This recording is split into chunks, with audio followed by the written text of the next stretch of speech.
आमदार मसराम यांनी महामार्ग अभियंत्यांची केली महामार्गावरून पायदळ रोड परेड, बांधकामातील अनियमितता आणि दिरंगाईवरून नाराजी. कुरखेडा शहरातून बांधकाम होत असलेल्या राष्ट्रीय महामार्गाची आज आमदार रामदास मसराम यांनी महामार्ग विभागाचे कार्यकारी अभियंता तसेच बांधकाम कंपनीच्या अधिकाऱ्यासह प्रत्यक्ष भर उन्हात बाजारपेठ ते सती नदीपर्यंत पायदळ परेड करत पाहणी केली आणि कामातील दिरंगाई, अनियमितता तसेच नागरिकांना होणाऱ्या मानसिक शारीरिक त्रासाबद्दल जाब विचारत संबंधित अधिकाऱ्यांना खडे बोल सुनावले.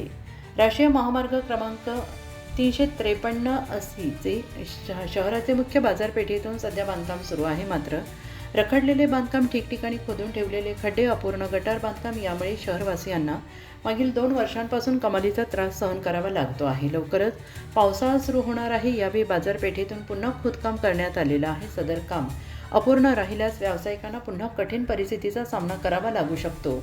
या तक्रारीनंतर आमदार मसराम यांनी कामाचे नियोजन करताना नागरिकांना त्रास होणार नाही याची दक्षता घेण्याचे निर्देश दिले आणि यावेळी व्यापारी संघटनेचे विवेक निरंकारी यांनी बांधकामातील दिरंगाई आणि नियोजनशून्यतेमुळे व्यापाऱ्यांना सहन कराव्या लागणाऱ्या यातनेची कैफियत मांडत यावर्षी पावसाळ्यापूर्वी रखडलेले बांधकाम पूर्ण करावे अथवा मुख्य बाजारपेठेत नव्यानं पुन्हा खोदकाम करू नये, अन्यथा व्यावसायिकांना होणाऱ्या मनस्तापाचा निषेधार्थ बाजारपेठ बंद ठेवत महामार्ग विभागाचा निषेध करण्याचा इशारा संघटनेच्या वतीनं दिला आहे.